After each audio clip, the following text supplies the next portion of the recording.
สบายดี มื้อนี้เรามาต่อแก้หัวบทสอบเสียงจบสั้นม .4 ในภาคส่วนของวิชาฟิสิกส์ศาสตร์โซเฮียน2016-17เนาะซึ่งโซเฮียนสำหรับโซเฮียนนี่มันมีอยู่13ข้อเนาะมีอยู่13ข้อจะมีเรื่องใดเนี่ยเดี๋ยวเราไปเบิ่งนำกันเทอละข้อเนาะในการวิธีแก้ข้อที่1เอ่อข้อที่1นี่เพื่อนว่าเพื่อนให้ดอกดอกไฟอันหนึ่งมีเครื่องหมาย2โวลต์4วัตต์มีความต้านเท่าใดก็คือ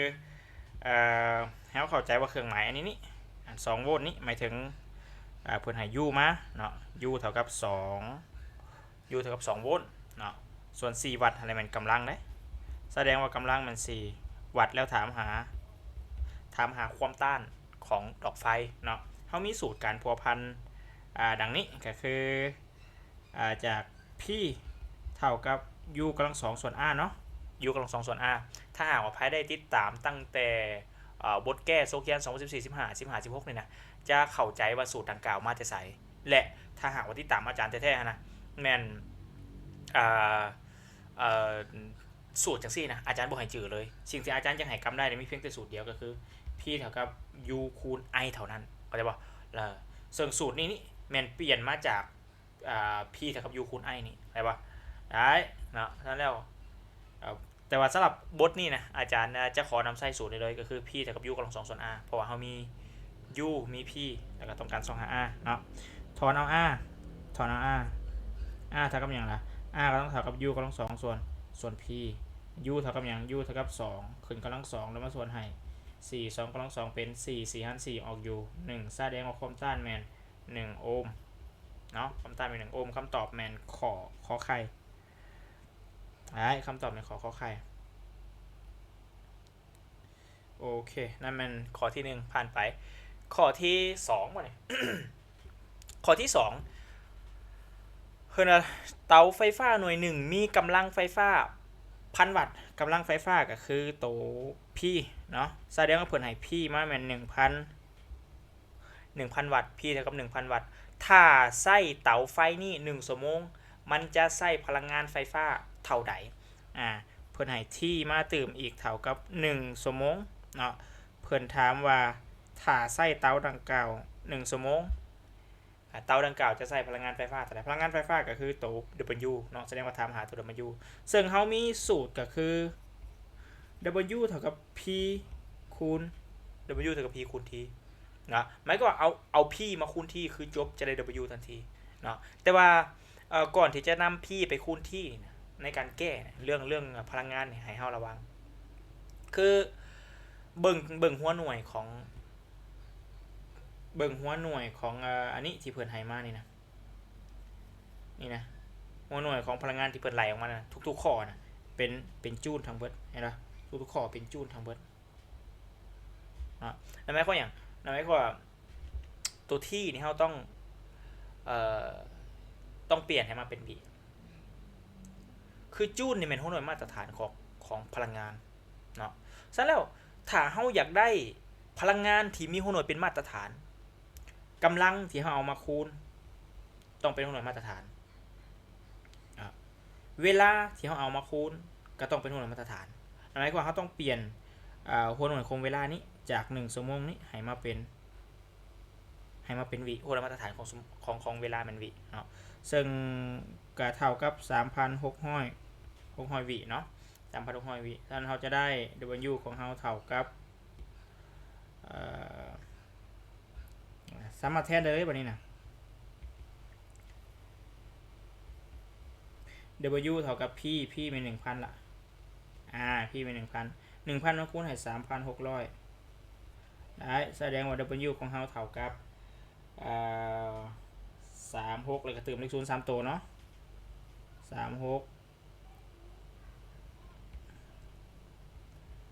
แสดงว่า3,600,000ของตัวนี้นะ3,600,000เนาะคำตอบคือของงงคำตอบเป็นของงงสำหรับข้อนี้ข้อ2เป็นเรื่องของพลังงานและกำลังไฟฟ้า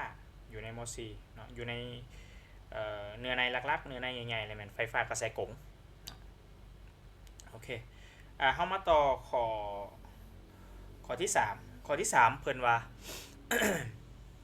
เครื่องต้านไฟฟ้า R1 เท่า R2 เท่า R3 เท่ากับ3โอห์มต่อขนานกันแล้วมาต่อเรียนกับ R ซึ่ง R เท่ากับ4โอห์มความต้านรวมไม่เท่าใดโอ้ข้อนี้นี่โอเคเริ่มต้นจากการให้เฮากำหนดข้อมูลก่อนซะให้เฮากำหนดข้อมูลก่อนข้อมูลก็คือเฮาฮู้ว่าR1 นะเท่า R2 เนาะเท่ากันกับ R3 เท่ากับ3โอห์มเท่ากับ3โอห์มเนาะหมายความว่าทั้ง3ตัวนี้ต่อขนานกันแล้วมาต่อเรียนกับ R เท่า4โอห์มซึ่ง R ตัวนี้นี่เพื่อให้มันง่ายอาจารย์จะกำหนดเป็น R4 ซะ R4 เท่า4โอห์มแล้วถามหา R รวมว่ามันเท่าเท่าไหร่เนาะอาจารย์จะแต้มรูปให้พวกเขาเห็นภาพก่อนคือเดี๋ยวนี้นี่เรามีความต้านอยู่3ตัวความต้าน3ตัวนี่มันต่อขนานกันต่อขนานกันตามโจทย์บอกได้ต่อขนานกันแล้วไปต่อเรียนใส่กับ R อีกตัวหนึ่งที่มีค่าเท่ากับ4โอห์มเนาะที่มีค่าเท่ากับ4โอห์มอันนี้อาจารย์จะกำหนดเป็น R1 นะ R2 R3 และมี R อีกตัวหนึ่งเท่ากับ4โอห์มเนาะแล้วก็จะถามหาความต้านรวมนี่ก็คือเราต้องเอาความต้านความต้านรวมนี่เราต้องเอาความต้านทั้งเบิดนี่มารวมกันเนาะทั้งเบิดนี่มารวมกันอันนี้เป็น R4 เนาะ R4 โอเคครับกำหนดจังสั้นบัดนี้ก่อนที่จะได้ความต้านรวมเฮาก็ต้องไปรวมความต้านที่ต่อขนานหันเข้ากันเสียก่อนหมายก็ว่าเฮาต้องซอกหาความต้านสังรวมของ R1 กับ R2 กับ R3 เสียก่อนหลังจากนั้นจึงไปรวมใส่กับ R4 เนาะมาเบิ่งซอกหาตัวรวมของ R1 2 3ก่อน R1 หา3ซะ R1 หา3 R1 หา3กันมันต่อขนานกันเนาะฉะนั้นเราจะใส่สูตรซอกหาความต้านรวมของ R1 กับ3นี้จะใส่สูตร1ส่วน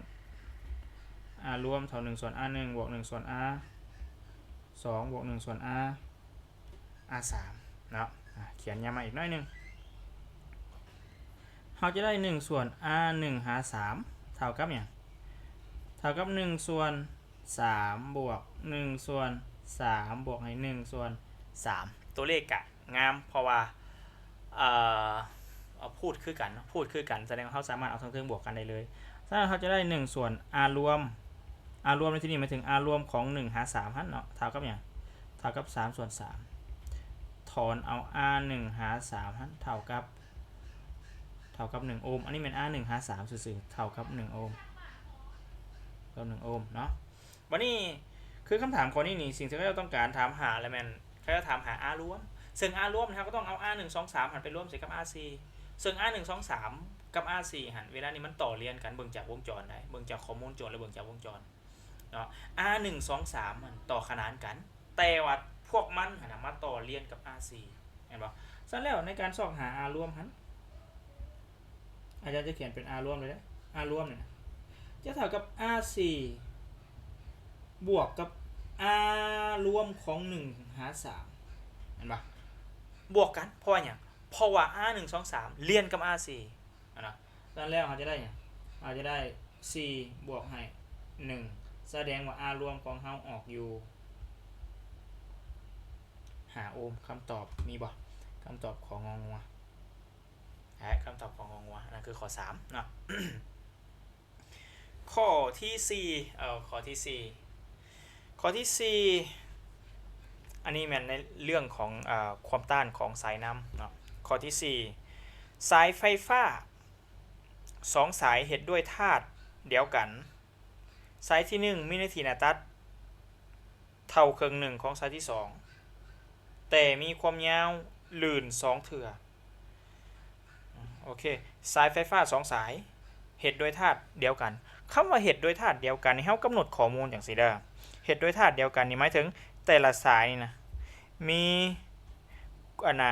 ความต้านจำเพาะที่เท่ากันแสดงว่าโร1เท่ากับโร2โร1เท่ากับโร2อันนี้วิธีการกำหนดข้อมูลบ่ได้อ่านต่อ อ่านต่อสายที่1มีเนื้อที่หน้าตัดเท่าครึ่งหนึ่งของสายที่2สายที่1มีเนื้อที่หน้าตัดเท่าครึ่งหนึ่งของสายที่2แสดงว่า A1 เท่ากับ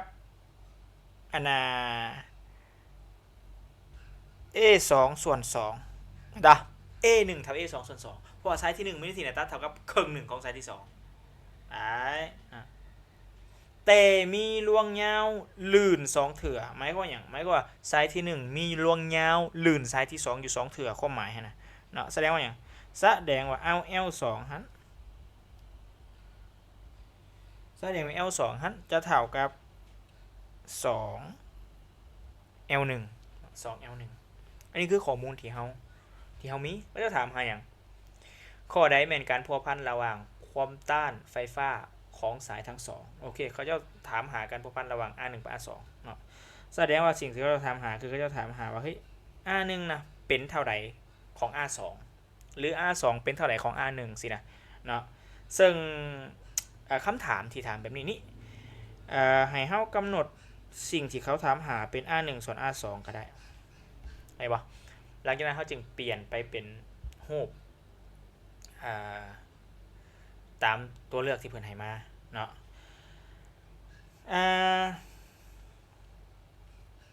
ในการแก้โจทย์ลักษณะนี้แม่นให้เฮาเขียนเป็นสมผลเด้อให้เฮาเขียนเป็นสมผลก็คือ R1 เท่าโล1 L1 ส่วน A1 เนาะอันนี้เป็นสมผลที่1แล้วก็ R2 เท่าโล2 L2 โล2 L2 ส่วนให้ A2 นี่คือสมผลที่2หลังจากนั้นให้เอาสมผลที่1ส่วนสมผลที่2เนาะหรือเอาที่2หรือเอาสมผลที่2ส่วนสมผลที่1ก็ได้แล้วแต่ถ้าหากเขาจะถามหาการพัวพันระหว่างความต้านหรือถามหาการพัวพันระหว่างตัวอื่นก็เฮ็ดเส้นเดียวกันได้เนาะโอเคเมื่อเอา R1 ส่วน R2 เอาสมผล1ส่วนสมผล2เขาจะได้อย่างเขาจะได้ก็คือเขียนสีให้มันถึงกันซะ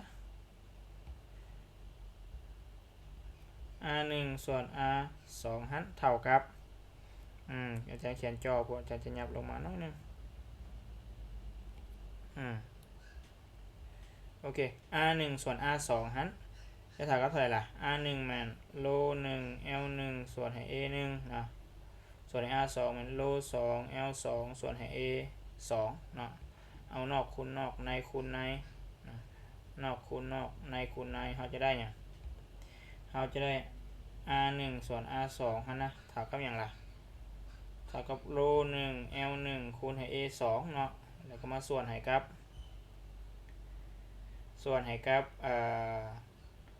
โล2 L2 ส่วนให้ A1 หลังจากที่เราได้จากซีแล้วเราก็แทนค่าเนาะโดยที่แทนสิ่งที่เพิ่นให้มาหันเพิ่นให้ยังมากกับแทนอันนั้นเนาะโล1เท่ากับเท่าไหร่โล1เท่ากับโล2โอเคโล1เท่ากับโล2สามารถตัดกันได้เลยนะโอเคได้บัดนี้ A1 เท่า A2 ส่วน2หมายความว่า A1 เท่ากับ A2 ส่วน2สำหรับข้อมูลที่เป็นแบบนี้นะอาจารย์อยากให้เปลี่ยนรูปให้มันง่ายขึ้นคือถ้าหากว่าเราเอาA1 เท่ากับ A2 ส่วน2นะเวลาที่เราไปแทนนะมันจะเป็นเลขส่วนจะค่อนข้างที่จะยากเพราะฉะนั้นแล้วให้เราเปลี่ยนรูปจังซี่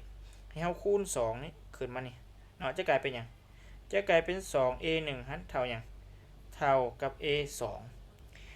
หมายความว่าเวลานี้ถ้าเราเปลี่ยนรูปจังซี่นะเราจะได้หยังเราจะได้ A2 หันเท่ากับ2 A1 หมายว่าตำแหน่ง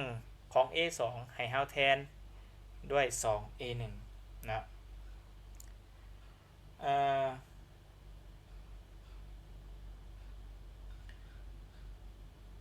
อันนี้อาจารย์กำหนดผิดได้นี่อาจารย์กำหนดผิดอันนี้มันลวงยาวนะสายที่1มีหน้าที่หน้าตัดเท่าครึ่งหนึ่งของสายที่2เนาะแต่มีลวงยาวลื่น2เถื่อแสดงว่า L 1นะเท่ากับ2 L 2เด้อ L 1เท่า2 L 2จากกำลังเพชรโอเคบัดนี้เราแทนค่าเลยแทนค่าคือโรกับโรนี่ตัดกันได้เนาะโรกับโรนี่ตัดกันได้เนาะพอมันคือกันดิคือกันเมื่อเราแทนค่าเข้าไปเราจะได้ยังเราจะได้ L 1เราแทนด้วย2 L 2 A 2หันแทนด้วยยังแทนด้วย2 A 1นะแล้วมาส่วนให้ยังส่วนให้ L 2คูณให้ A 1โอเควันนี้เราตัด A 1กับ A 1ตัด L 2กับ L 2เขาจะได้ยังเราจะได้R 1ส่วน R 2หันเท่ากับ R เท่ากับ4นะจ๊ะ R 1เท่ากับ R 2 R 1ส่วน R 2เท่ากับ4แสดงว่าอย่างแสดงว่า R 1เท่ากับ4 R 2นะ R 1เท่ากับ4 R 2หรือ R 2เท่ากับเท่าไหร่ R 2เท่ากับ R 1ส่วน4นะหรือถ้าเป็น R 2จะเท่ากับ R 1ส่วน4ซึ่งเมื่อเราไปเทียบใส่กับตัวเลือกแล้วจะเห็นว่าตัวที่เราแก้ออกมานี้มันจะกงกับคำตอบของกอไก่เนาะR 1เท่า4 R 2กงกับคำตอบของกอไก่สินะอันนั้นเป็นข้อ4ผ่านไปเนาะโอเคบัดนี้ข้อหาแมนทฤษฎีข้อ6เป็นทฤษฎีโอเคข้อหาเขาจะถามอย่างข้อหาเขาจะว่าเส้นแห้งแม่เหล็กโลกมีทิศแนวใดกอไก่จากขั้วโลกใต้หาขั้วโลกเหนือขอไข่จากขั้วโลกเหนือเข้าหาขั้วโลกใต้ข้อควายจากทิศตะวันออกหาทิศตะวันตกงองัวจากทิศตะวันตกหาทิศตะวันออกโอเคคือความจริงแล้วเส้นแห้งของธงแม่เหล็กโลกนั้นมันจะซี่จากเหนือหาใต้ใต้หาเหนือเท่านั้นเนาะแสดงว่าจะบริซี่จากทิศตะวันตกหาทิศตะวันออกจากทิศตะวันออกหาทิศตะวันตกบ่มีเนาะแสดงว่าอันนี้บ่แม่นละนี่นะอันนี้บ่แม่นนี่นะได้ปะไม่แต่มาพิจารณาขอกอไก่กับขอไข่ฮะขอกอไก่พิจารณาดีๆเส้นแห้งแม่เหล็กโลกมีทิศซี่จากขั้วโลกใต้เข้าหาขั้วโลกเหนือขอไข่จากขั้วโลกเหนือเข้าหาขั้วโลกใต้ขึ้นไปอย่างสิสมมติอาจารย์แต้มอันนี้คือหน่วยโลกคือโลกของเฮานี้เพิ่นถือว่ามันมีแม่เหล็กอยู่ใจกลางเนาะมีแม่เหล็กอยู่ใจกลางสมมติอันนี้มันขั้วเหนือของโลกเนอะขั้วโลกเหนือส่วนตัวนี้มันขั้วโลกใต้คือขั้วโลกเหนือนี่นะมันจะบรรจุขอโทษโอ้จะเห็นผิดขั้วโลกเหนือนี่นะจะบรรจุขั้วใต้ของแม่เหล็กขั้วใต้ของโลกมันจะมีขั้วเหนือของแม่เหล็กสินะมันเป็นอย่างสินะซึ่งตามธรรมชาติของถงแม่เหล็กแล้วถงแม่เหล็กนะจะซี่จากขั้วเหนือไปหาขั้วใต้จะซี่จากขั้วแม่เหล็กขั้วโลกขอโทษขั้วจะซี่จากแม่เหล็กขั้วเหนือเข้าหาแม่เหล็กขั้วใต้ซี่จากแม่เหล็กขั้วเหนือเข้าหาแม่เหล็กขั้วใต้เห็นปะถ้าเราเทียบใส่แม่เหล็กได้มันจะซี่จากแม่เหล็กขั้วเหนือเข้าหาแม่เหล็กขั้วใต้แต่ถ้าหากว่าเราเทียบใส่กับขั้วโลกจะเห็นว่ามันซี่จากขั้วโลกใต้ไปหาขั้วโลกเหนือซี่จากขั้วโลกใต้ไปหาขั้วโลกเหนือสำหรับข้อที่5นะได้เฮ้ยจังสั้นแล้วคำตอบคือขอกอไก่ข้อ6ป่ะเนี่ยข้อ6ทอนแม่เหล็กถูกตัดออกเป็น2ทอนข้อมูลไหนจะไปนี่ถูกต้องโอเคทอนแม่เหล็กถูกตัดออกเป็น2ทอนอาจารย์จะแต้มทอนแม่เหล็กก่อนสมมติมีทอนแม่เหล็กแต้มอยู่ใส่ดีโอเคแต้มอยู่จุดนี้ซะสมมตินี่คือทอนแม่เหล็กทอนแม่เหล็กมีขั้วเหนือขั้วใต้นะถ้าหากว่าถูกตัดออกเป็น2ทอนถ้าหากว่าถูกตัดออกเป็น2ทอนข้อมูลไหนต่อไปนี้ถูกต้องกอไก่ สองส่วนที่ถูกตัดสองส่วนที่ถูกตัดแยกจะอยู่กันขอไข่สองส่วนที่ถูกตัดแยกจะดูดกันขอควายสภาพแม่เหล็กถอนใดถอนหนึ่งจะถูกสูญเสียงองัวสภาพแม่เหล็กทั้งสองถอนถูกสูญเสียคือคือแม่เหล็กนี่นะถ้าว่าถึงการตัดเขาอาจจะบ่เคยเนาะแต่ว่าอาจจะเชื่อว่าหลายคนอาจจะเคยเห็นแม่เหล็กที่มันแตกความหมายคือแม่เหล็กจากดีๆนะแล้วมันแตกออกจากกันนะหลายๆคนอาจจะเคยเห็นคือการที่มันแตกกับการตัดนี่นะก็สิมันคล้ายๆกันเนาะก็คือเห็นให้มันแยกออกจากกันคือถ้าหากว่าแม่เหล็กมันแตกออกจากกันหรือถูกตัดออกจากกันเนี่ยนะมันจะบ่มีการสูญเสียสภาพความเป็นแม่เหล็กเนาะในกรณีใดก็ตามฉะนั้นแล้วคำตอบข้อน่ะข้อควายของงอง่นะบ่ถูกสามารถตัดถิ่มได้เลยเนี่ยพิจารณาข้อกอไก่กับข้อไข่แปลว่าสองส่วนที่ถูกตัดแยกจะอยู่กันกอไก่ได้ขอไข่สองส่วนที่ถูกตัดแยกจะดูดกันเนาะคือเราต้องเข้าใจสิคือหมายเลขสองถอนนี้ถ้าหากว่าตัดเนาะตัดครึ่งตัดครึ่งตัดครึ่งตัดครึ่งนะตัดครึ่งจากกันได้ตัดครึ่งแล้วแยกจากกันนะอันนี้เป็นขวดเหนือเนาะส่วนนี้เป็นขวดใต้คือให้เราเข้าใจสิเวลาที่เขาตัดหมายเลขเด้อบอกว่าเขาจะตัดออกน้อยสำหรับก็ตามแม่เหล็กจะยังรักษาสภาพขัวไว้คือเก่าหมายความว่าอย่างหมายความว่าแม่เหล็กจะรักษาสภาพขัวไว้ก็คือมันจะยังคงมีขัวเหนือและขัวใต้มันจะยังคงมีขัวเหนือและขัวใต้เนาะแล้วถ้าเขาตัดออกปุ๊บเบื้องที่มีขัวเหนือนะมันเบื้องที่เหลือเฉพาะที่ขัวเหนือนะมันจะสร้างขัวขึ้นมาใหม่อันนี้เป็นขัวใต้ละเนี่ยนะเบื้องที่เหลือแต่ขัวใต้มันจะสั่งขวดเนื้อขึ้นมาใหม่เห็นปะเห็นปะได้มันจะเป็นอย่างสี่นะเหมือนเป็นอย่างสี่แล้วสองเอ่อสองส่วนที่ถึกตัดปะนี่สองส่วนที่ถึกตัดสองส่วนที่ถึกตัดก็คือบอลตัดนี่แหละจะดูดหรือจะยุ่งล่ะ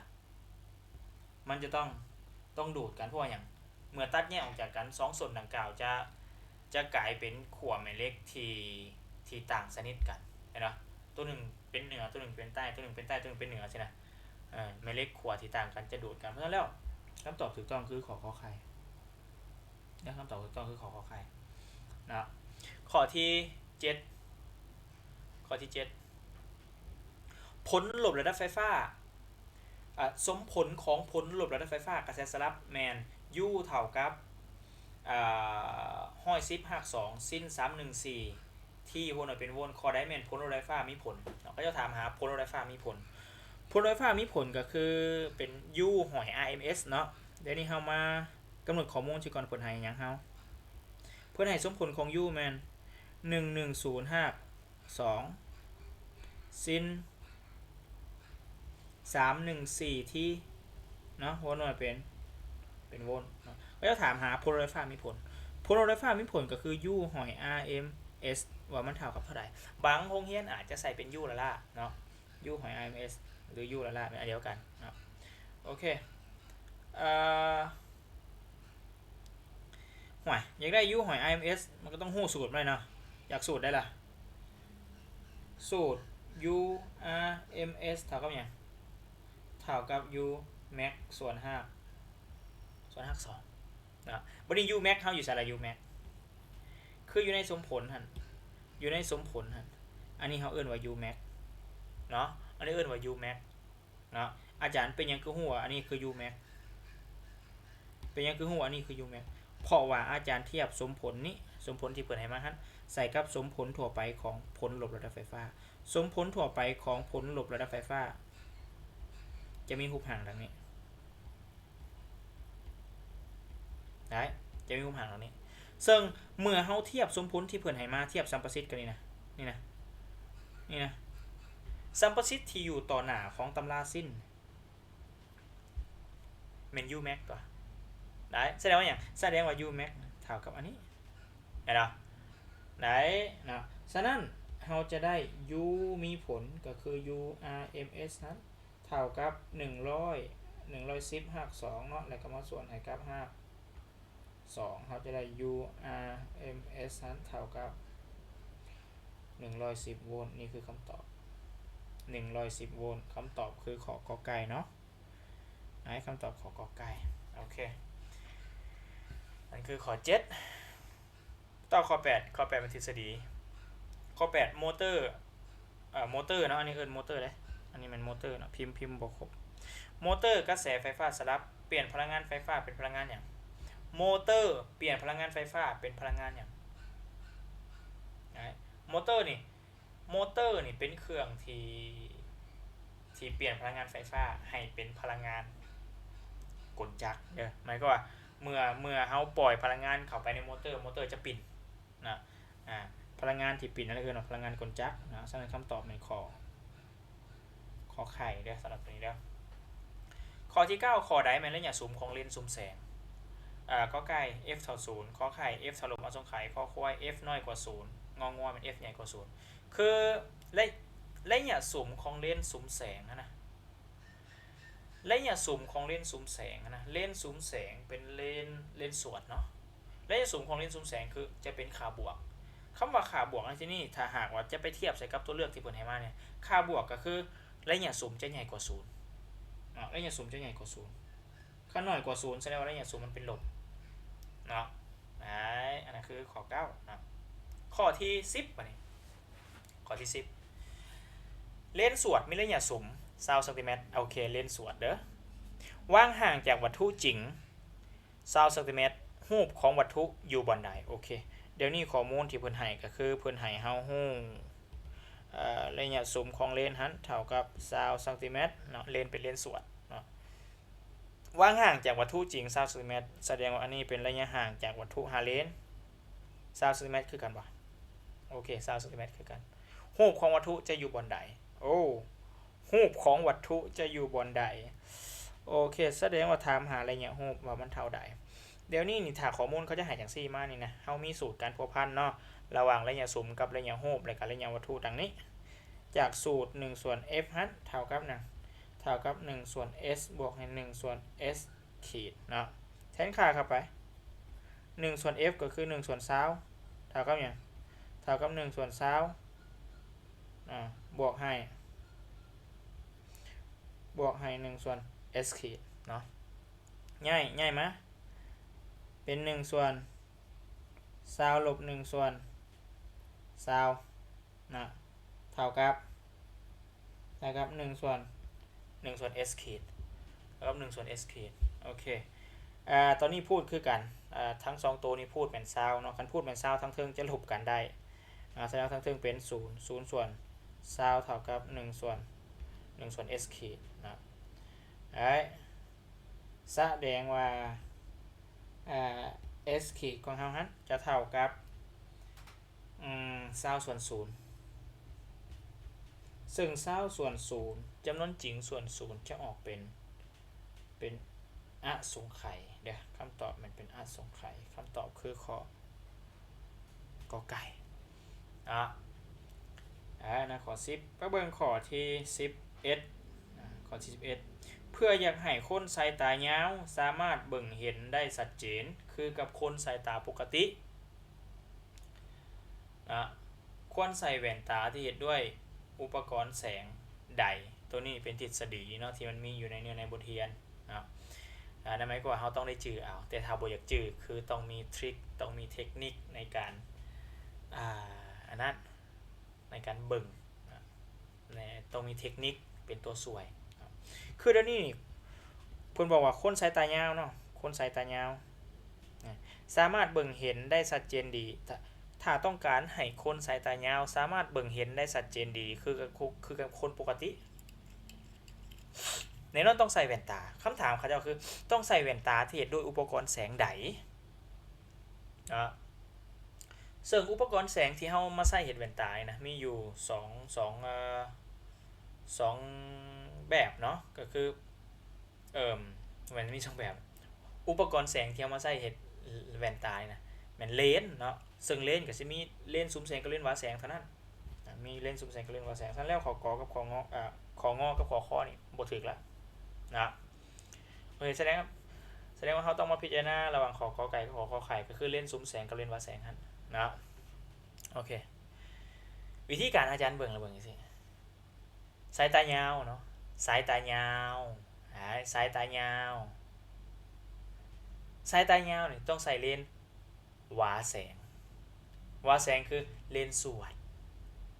นะสายตายาวเป็นเสียงที่เสียงลากสายตายาว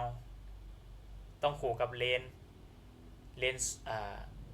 ลนสวดคู่กับเลนสวดเลนสวดก็คือเป็นเลนซุ้มแสงนะยาวเลยต้องสวดไอ้คันยาวเลยต้องคู่กับสวดเสียงทั้งสองตัวนี้เป็นเสียงที่ลากคือกันเสียงลากคือกันสวดก็คือเลนซุ้มแสงอันเดียวกันเนาะคันสายตาสั้นสั้นคันสั้นแล้วต้องคู่กับเลนลุบเนี่ยเป็นเสียงสั่นลุบสั่นต้องคู่กันใช่อันนี้เป็นเทคนิคเนาะเลนลุบก็คือเลนหวาแสงเลนหวาแสงเดี๋ยวนี้นี่เขาจะอยากให้คนสายตายาวสามารถเบิ่งเห็นคือกับคนปกติต้องใส่แว่นตาที่เห็นโดยอุปกรณ์แสงใดคือต้องใส่แว่นตาที่เห็นโดยอุปกรณ์แสงที่เป็นเลนลุบเขาโทษเลนซุ้มแสงว่าเลนลุบเลนสวดเนาะเลนสวดยาวสวดสินะเลนสวดคือเลนซุ้มแสงถ้าในคำตอบคือขอกอไก่สำหรับข้อที่11ข้อที่12โอ้อันนี้ออกง่ายแท้ข้อที่12สูตร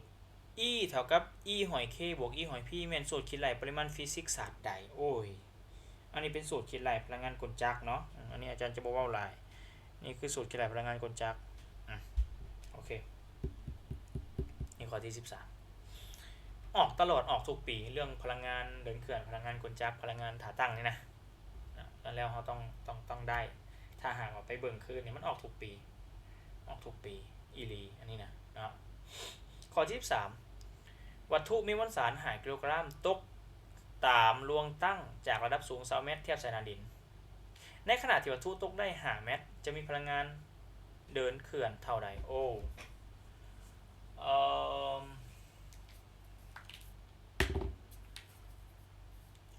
คือข้อนี้โอ้มันต้องได้อันนั้นวิเคราะห์น้อยนึงแต้มรูปจะวิเคราะห์ง่าย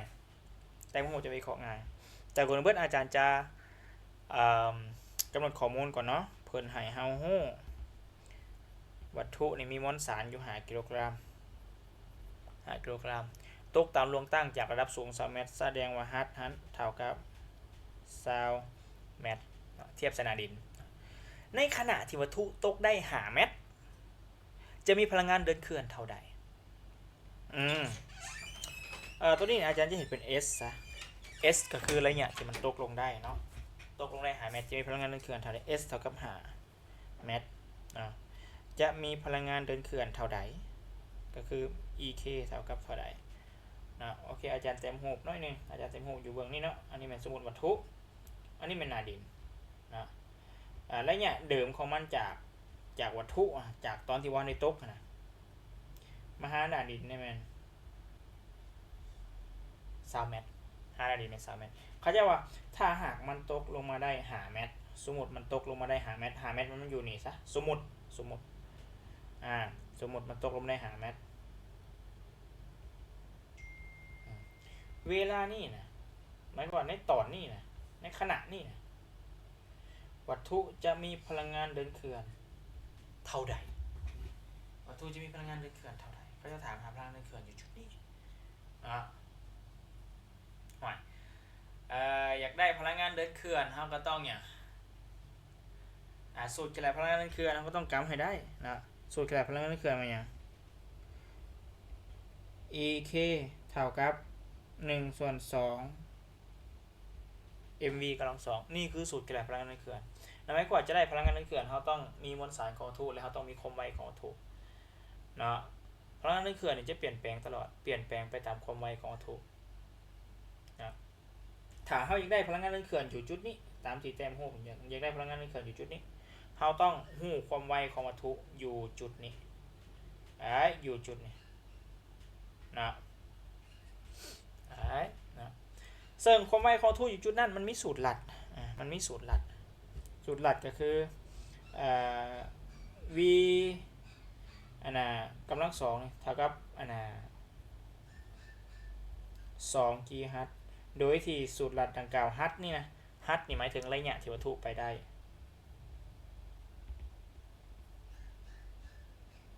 ระยะที่วัตถุไปได้ระยะที่วัตถุไปได้คือระยะที่วัตถุตกไปได้เห็นป่ะระยะที่วัตถุไปได้บ่เป็นเศร้าได้แต่มันเป็นหาไปที่นะนั่นหมายความว่า v กำลังสองของเราฮะเท่ากับ2คูณให้10แล้วมาคูณให้กับ5เนาะแสดงว่าอย่างแสดงว่า v กำลังสองของเราเท่ากับ2 10 100เนาะ v กำลังสองเท่ากับ100อาจารย์เป็นยังคือบ่เปลี่ยนกำลังสองไปเป็น5แล้วถอน5อาจารย์คืออาจารย์จะบ่เปลี่ยนในกรณีนี้เนาะเพราะว่าคือในสูตรของพลังงานเดินเขื่อนนี่นะสิ่งที่เขาต้องการเลยมันเขาต้องการ v กำลังสองเนาะเมื่อเขาต้องการ v กำลังสองนี่แหละคือค่าของ v กำลังสองไปที่นั่นหมายความว่า v กำลังสองนี้เขาสามารถแทนด้วย100ได้เลยนะโอเคหลังจากที่เขาได้แล้วก็สิสามารถแทนค่าไปหาค่ามาได้เลยนะ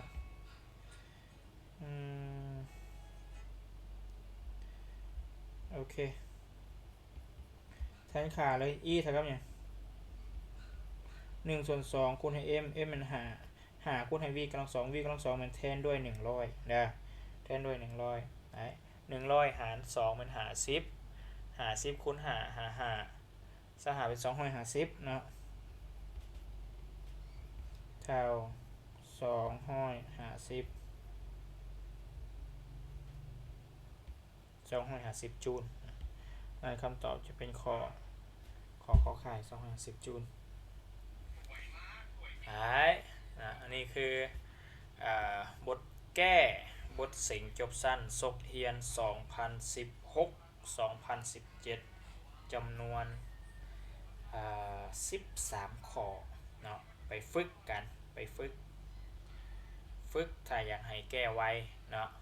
ฝึกถ้าเราอยากแก้ไวให้ไปฝึกโอเคสำหรับการแก้บทเสียงจบสั้นซกเฮียน2016-2017แมนเบิร์ดซัมนี่เนาะ